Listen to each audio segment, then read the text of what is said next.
नमस्कार, स्वागत है आप सभी का। मैं हूं हिमांशु और आप देख रहे हैं हलचल इंडिया। बेबाक खबर तेज असर। आइए नजर डालते हैं आज की खबरों पर। प्रधानमंत्री नरेंद्र मोदी के द्वारा पूरे देश में 508 रेलवे स्टेशनों के पुनर्विकास की योजना का शिलान्यास किया गया, जिसमें शामली रेलवे स्टेशन भी शामिल है। इस कार्यक्रम में वर्चुअल के माध्यम से बड़ी संख्या में नागरिकों ने प्रधानमंत्री का संवाद सुना। अब शामली रेलवे स्टेशन भी देश की उच्च श्रेणी के रेलवे स्टेशनों की सूची में शुमार हो जाएगा। दरअसल आपको बता दें, प्रधानमंत्री नरेंद्र मोदी ने पूरे देश में 508 रेलवे स्टेशनों के पुनर्विकास की योजनाओं का शिलान्यास किया। इन योजनाओं के माध्यम से करोड़ों रुपए खर्च करके इन सभी रेलवे स्टेशनों का विकास किया जाएगा। अब ये स्टेशन देश की उच्च श्रेणी के रेलवे स्टेशनों की सूची में शामिल हो जाएंगे। इसी क्रम में शामली में भी वर्चुअल माध्यम से शामली रेलवे स्टेशन पर आयोजित एक कार्यक्रम में बड़ी संख्या में नागरिकों व कार्यकर्ताओं ने देश के प्रधानमंत्री नरेंद्र मोदी जी का कार्यक्रम देखा। पूर्व कैबिनेट मंत्री और वरिष्ठ नेता सुरेश राणा ने बताया कि आज जिस प्रकार से हिंदुस्तान विकास के क्षेत्र में नए आयाम स्थापित कर रहा है, उससे पूरी दुनिया में भारत के प्रति जनमानस का विश्वास बढ़ा है। और आज रेलवे स्टेशनों के पुनः विकास का यह जो शिलान्यास किया गया है, यह भी विकास के क्षेत्र में नया कीर्तिमान स्थापित करेगा। यशस्वी प्रधानमंत्री आदरणीय श्री नरेंद्र मोदी जी ने लगातार देश के विकास को नई ऊंचाइयां दी हैं, लगातार देश के निर्माण में महत्वपूर्ण भूमिका निभाई है।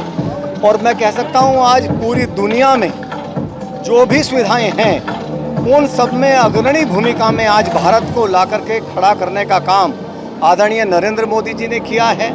मैं माननीय प्रधानमंत्री जी का बहुत बहुत अभिनंदन करता हूं कि आज उन्होंने देश के 508 रेलवे स्टेशन के उच्चीकरण का शिलान्यास किया है। माननीय रेल मंत्री जी श्री अश्विनी वैष्णव जी, और जिस तरह से लगातार सामान्य जन से जुड़ी हुई चीज़ों के विकास को माननीय प्रधानमंत्री जी ने फोकस किया है, इसीलिए वो जनप्रिय हैं, इसीलिए वो जन जन के प्रिय हैं, इसीलिए वो लोकप्रिय हैं। और शामली जनपद के स्टेशन को भी, जो शामली नगर में स्टेशन स्थित है, उसको भी आज उन्होंने लगभग 25 करोड़ रुपए की लागत से उच्चीकरण करने का शिलान्यास किया है।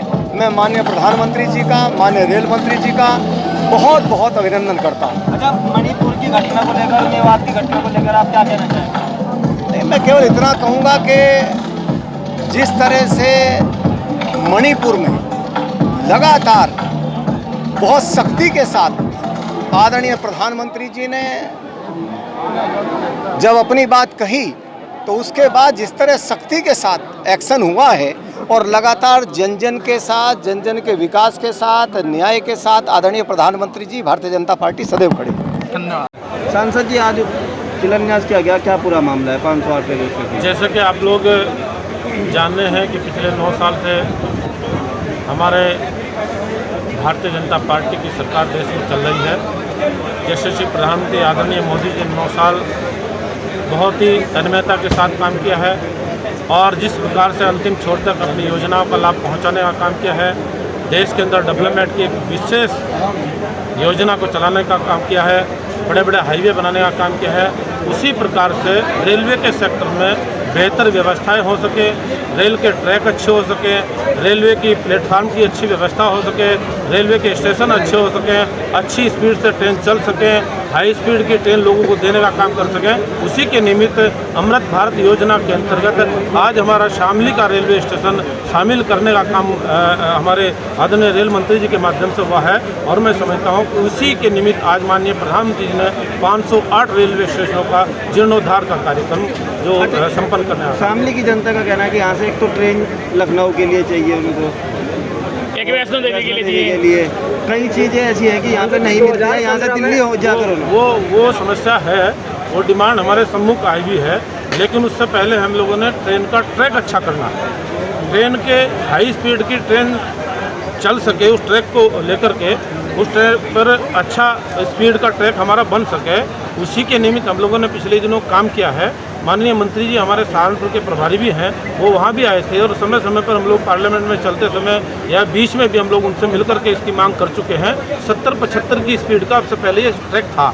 आज हम लोगों ने इसको मांग करते हुए, इसकी समस्या को दूर करते हुए 110 इसकी स्पीड का ट्रैक बनवाने का काम हम लोग कर रहे हैं। मैं समझता हूं कि इसका ट्रैक बेहतर हो जाएगा और बेहतर ट्रेनों की व्यवस्था भी मेरठ से लेकर के पानीपत, कैथल और मेरठ से शामली टू करनाल इन ट्रेनों के वादे किए गए थे और काम की बात भी कही गई ट्रेनों का वायदा नहीं किया गया था। मेरठ पानीपत की लाइन का एक विषय जो आपने जिक्र किया है तो वो एक है, उसके लिए सरकार भी गंभीर है, उसका देर से देर उसका परिणाम निकल कर के आएगा। ठीक। एक सांसद जी बात मामला है जो शहर जुड़ा हुआ है, इधर से जुड़ा हुआ है, इधर वाला गेट अधिकतर बंद रहता है, उसमें बुजुर्गों को और विकलांगों को बहुत परेशानी होती है, उसके बारे में कुछ इन लोगों से इसका मैं बहुत ज़्यादा मेरी जानकारी में नहीं, जानकारी लेकर के उसके बारे में कुछ बताऊं। जी, शामली की 6 ट्रेनें बंद हैं, यातायात का समस्या बहुत आ रही है। कोरोना के समय में बहुत हद तक समस्याएं बनी थी, बहुत हद तक उन समस्याओं को दूर करने का काम किया है। बहुत सारी ट्रेनों के स्टॉपेज जहाँ जहाँ नहीं मिल पाए थे उनके दिलवाने का भी काम किया है। और एक आध ट्रेन का और विषय है जो जैसे कि खंजरावली रेलवे स्टेशन का कुछ हाल्ट की डिमांड आई, कुछ हाल्ट हमारे बन भी चुके हैं, जैसे कि उस्मानपुर का, उधर सहारनपुर में जंधेड़े का कुछ हाल्ट की डिमांड आ रही है। हम लोग उसके लिए लगातार प्रयत्नशील हैं, देर से फिर उनका परिणाम बेहतर आए। वक्त हो चला है आपसे विदा लेने का। कल फिर होंगे हाजिर कुछ नई और ताज़ा खबरों के साथ। तब तक के लिए दीजिए हमें इजाजत। नमस्कार। देखते रहिए हलचल इंडिया, बेबाक खबर तेज असर।